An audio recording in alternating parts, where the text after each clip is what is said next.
le train ralentit et émettant un long grincement métallique alors qu'il pénétrait dans le camp à l'automne 1944. À l'intérieur de l'un des derniers wagons se trouvait un groupe de prisonniers allemands bien différents des autres. Certains s'aidaient de béquilles, d'autres arboraient des manches vides, soigneusement épinglées à leur veste. Un homme fixait le sol en silence, sa jambe gauche s'arrêtant juste en dessous du genou. Un autre, à peine âgé de 20 ans, avait de grandes bandes autour d'un œil et agrippait une canne, les jointures blanches de tension. Avant leur capture, une même idée leur avait été inculquée. Dès que l'ennemi constate votre état, vous devenez un fardeau. Un fardeau est nourri en dernier, un fardeau est ignoré, un fardeau est pris en pitié. Et la pitié, en temps de guerre, pouvait être plus insupportable que la haine. Ainsi, lorsque les portes s'ouvrirent, et que des gardes américains ordonnèrent aux hommes de descendre, les prisonniers invalides échangèrent des regards rigides et circonspects. Ils s'étaient mentalement préparés à l'humiliation, au murmure, à être isolés et oubliés derrière les barbelés. Cependant, la première surprise survint avant même qu'aucun d'eux ne touche le sol. Code 3, lança un sergent américain, levant une main vers le jeune homme à la canne. Le prisonnier allemand s'immobilisa. Les mots n'avaient pas été aboyés avec dérision. Ils n'avaient pas été suivis de rire. L'Américain demeura simplement là, observant les hommes descendre, et demanda à 2 infirmiers d'apporter une rampe en bois. Une rampe, les prisonniers se regardèrent, perplexes. L'un des plus âgés, Otto Brenner, un ancien instituteur, avait perdu l'usage de son bras droit après que des éclats d'obus lui eurent déchiré l'épaule en Normandie. Il s'attendait à être bousculé comme une simple marchandise. Au lieu de cela, il vit 2 soldats américains soulever son petit paquet et le lui rendre avec délicatesse, comme s'il était un voyageur ordinaire arrivant à une gare plutôt qu'un ennemi vaincu. Cela le troubla davantage qu'un traitement brutal ne l'aurait fait. Au moment où ils atteignirent la cabane d'enregistrement, le silence était tombé sur le groupe. Non pas le silence de la peur, précisément, mais celui d'hommes dont les anticipations commençaient à s'effriter. Le camp, en soi, n'offrait aucun luxe. C'était un camp de prisonniers de guerre, après tout. Il y avait des miradors, des clôtures, des baraquements, des règlements, des files d'attente et une surveillance incessante. Mais il était ordonné, propre, fonctionnel. Les prisonniers handicapés ne furent pas dirigés vers un recoin oublié, mais vers une caserne distincte, proche de l'infirmerie. Otto remarqua que le chemin était recouvert de gravier tassé plutôt que de boue. Quelqu'un avait songé aux hommes équipés de béquilles. Cette prise de conscience l'alourdit. À l'intérieur du baraquement, des rangées de lits superposés étroits, un poêle à charbon pour le chauffage, des couvertures pliées au pied de chaque lit et chose encore plus étrange, des postes de travail, des étagères, des volumes, une petite cuisinière en fonte à l'arrière. L'endroit semblait moins conçu pour cacher les blessés que pour servir de lieu de vie. Un capitaine américain de petite stature fit son entrée, un presse-papier sous le bras. C'était un homme, d'âge moyen, aux yeux fatigués, dont la voix ne s'élevait jamais au-delà du nécessaire. « Vous serez examiné demain », déclara-t-il via un interprète. « Personne ne sera contraint à des travaux physiques exigeants. Si vous avez des compétences pouvant être employées en toute sécurité, vous pourrez vous proposer pour des tâches légères plus tard. Sinon, vous serez nourri, soigné et logé selon les mêmes règles que tout autre prisonnier ici. » L'interprète transmit le message en allemand. Plusieurs prisonniers affichèrent des airs renfrognés. L'un d'eux finit par demander « Code 5 ». L'interprète hésita, puis traduisit. Le capitaine observa l'interlocuteur un instant. « Code 6 », rétorqua-t-il. « Code 7 ». La salle devint silencieuse. Nul ne répondit. Cette première nuit-là, on leur servit un ragoût, du pain et du café, du vrai café, quoique plus faible que ce dont certains se souvenaient d'avant la guerre. Un prisonnier nommé Émile, qui avait perdu 2 doigts et une partie de son ouïe en Italie, fixa longuement son bol avant de manger. Il avait imaginé que les invalides recevraient des restes, quelque chose de maigre, de froid. Au lieu de cela, son bol était aussi rempli que celui de tous les autres. Il jeta un regard suspicieux autour de la grande salle à manger. « Mangez avant que ça ne refroidisse », lui dit l'infirmier américain près du comptoir de service. Émile obéit, toujours incertain si cette démonstration n'était qu'un artifice provisoire destiné à l'inspection. Mais le lendemain fut assez similaire. Puis le jour d'après, vint alors le véritable choc. 3 jours après leur arrivée, les prisonniers invalides furent rassemblés dans la cour et informés que des représentants de l'atelier du camp souhaitaient les rencontrer. Les Allemands supposèrent que cela impliquait de la paperasse, un inventaire, peut-être une sorte d'affectation de travail qu'ils seraient incapables de remplir. Au lieu de cela, ils furent présentés à un civil américain aux poignets tachés d'huile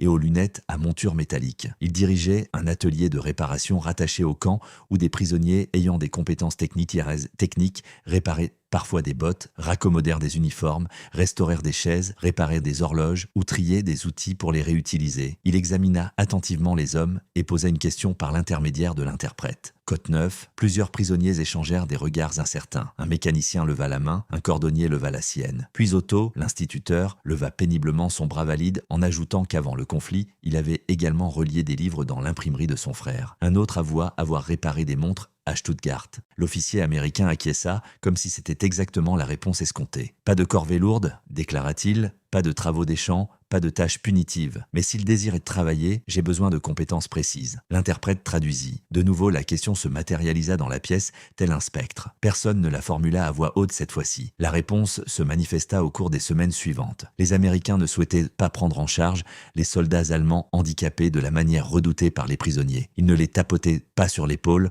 en les qualifiant de tragiques. Ils ne les exhibaient pas comme preuve de leur magnanimité. Ils ne leur parlaient pas comme à des enfants. Ils firent quelque chose de bien plus déroutant. Ils s'attendaient à ce qu'ils aient un rôle important. Otto s'attela à la relecture de manuels détériorés et de registres endommagés. L'horloger répara les horloges de bureau cassées des locaux du camp. Le mécanicien entretint de petits équipements, affûta des outils et expliqua à un autre détenu comment ajuster une charnière désaxée d'une seule main. Émile, malgré son ouïe altérée, apprit à trier le matériel par taille avec une célérité remarquable. Pour la première fois depuis des mois, peut-être des années, ces hommes n'étaient plus considérés comme inutilisables. Ils étaient vus comme bénéfiques. Et l'utilité, une fois déchue, ne se retrouve pas aisément. Quand elle revenait, la sensation pouvait être presque douloureuse. Un après-midi, Otto était assis près de la fenêtre de l'atelier, recousant le dos d'un vieil ouvrage agricole. Dehors, il vit 2 sentinelles américaines aider un prisonnier allemand boiteux à traverser la cour. Pas en le traînant, pas en le prenant en pitié, juste en s'adaptant à son rythme. Otto laissa tomber son aiguille et observa attentivement. En France, avant sa capture, il avait vu des blessés être délaissés dans la cohue de la débâcle, vu des camions de ravitaillement les dépasser, entendu des officiers parler d'une voix sèche et pragmatique de ceux qui pouvaient encore marcher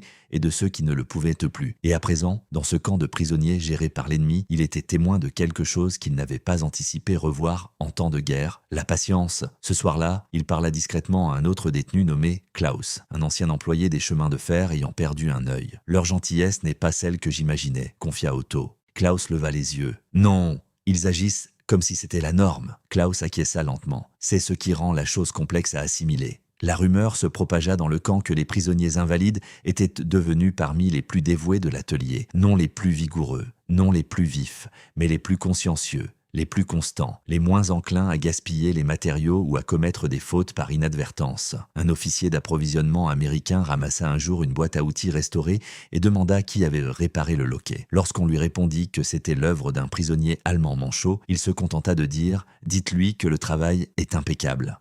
L'interprète transmit le message. Otto ne pipe mot au début. Plus tard dans la soirée, allongé sur sa couchette, il fixa les planches au-dessus de lui et répéta la phrase dans son esprit. Code 18, l'importance que cela revêtait le troublait. L'hiver fut rigoureux cette année-là. La neige s'accumula le long des grillages et forma des crêtes sales et gelées près des baraquements. Les sentiers étaient déblayés chaque matin. Les hommes des baraquements pour invalides constatèrent que les leurs étaient dégagés en premier, avant que les principales colonnes de travail ne s'ébranlent. Au départ, ils attribuèrent cela au hasard. Puis un matin, Otto se réveilla tôt et comprit. 2 soldats américains et 3 prisonniers valides déblayaient le chemin menant de l'infirmerie à leur baraquement avant l'aube. L'un des gardes frotta ses bottes contre le froid et rit à une remarque d'un prisonnier. Ils travaillaient avec célérité, sans zèle apparent, comme des individus accomplissant une tâche ordinaire qui nécessitait simplement d'être faite. Pas de discours, pas de démonstration, juste de l'action. Au petit déjeuner, les Allemands invalides sortirent sur un terrain dégagé. Émile marmonna. Personne ne lui répondit, car la même pensée traversait l'esprit de beaucoup. Le moment le plus inattendu de tous survint peu avant Noël. Le camp organisa une petite réunion en intérieur dans l'une des salles les plus vastes. Il n'y eut pas de grande célébration, juste du pain supplémentaire, du café léger, de la musique jouée sur un piano abîmé et la possibilité pour les prisonniers de différentes casernes de s'asseoir à l'intérieur pendant 1 heure sans travailler. Quelques décorations faites de ficelles et de chutes de papier avaient été accrochées. Otto faillit ne pas y aller. Il était lassé de tout événement susceptible de rendre les émotions manifestes. Mais Klaus le persuada. Au début, l'ambiance fut tendue. Puis le pianiste, un prisonnier autrichien aux doigts longs et au visage circonspect, commença à jouer un cantique paisible. Les conversations se murmurèrent. Près du fond de la pièce se tenait le même capitaine américain qui les avait accueillis à leur arrivée. Il parlait avec un infirmier puis s'interrompit en remarquant qu'Otto le fixait. Le capitaine s'approcha. Le capitaine demanda, par l'entremise de l'interprète, « Comment avance le travail de reliure ?» Otto, soudain mal à l'aise, répondit. Le capitaine hocha la tête. Otto déglutit. Puis, après un silence, il posa la question qui le rongeait depuis des semaines. L'interprète traduisit avec soin. Le capitaine resta silencieux un instant. Autour d'eux, le piano continuait de jouer doucement. Finalement, il déclara. L'interprète répéta la phrase en allemand. Otto sentit quelque chose se nouer dans sa gorge. Le capitaine reprit. Si nous oublions comment traiter les hommes brisés comme des hommes, alors la guerre prendra plus que ce qu'elle a déjà pris. Shizenio. Personne autour d'eux ne parla. Otto fit un imperceptible signe de tête. Cette nuit-là, de retour au baraquement, personne ne plaisanta avant de dormir. Personne ne se plaignit du poêle, des couvertures ou du bruit extérieur. Les hommes restèrent éveillés, plongés dans leurs pensées. Ils s'attendaient à de la pitié, car la pitié les aurait maintenus à distance. La pitié aurait dit « Vous êtes endommagés, et c'est tout ce que vous êtes maintenant. » Jamais pour non, mais les Américains leur avaient offert quelque chose de bien plus difficile à affronter. La responsabilité, la dignité, la routine, les standards. L'ennemi les avait choqués non pas en les plaignant, mais en refusant de les réduire à leurs blessures. Au printemps, les baraquements des Invalides jouissaient d'une réputation à travers tout le camp.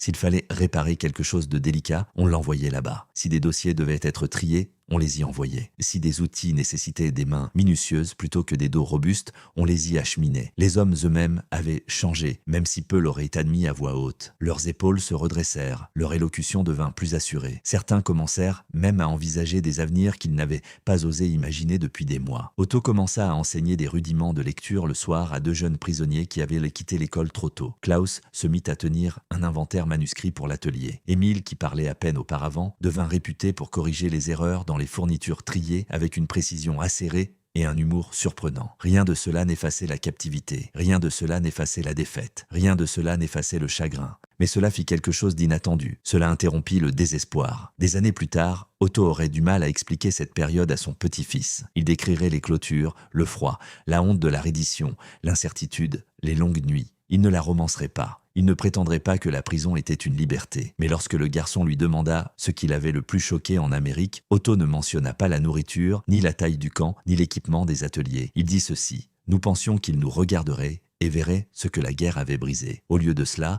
ils nous ont regardés et ont demandé ce qui fonctionnait encore. » Et pour des hommes qui avaient déjà été rejetés une fois, cette question changea tout.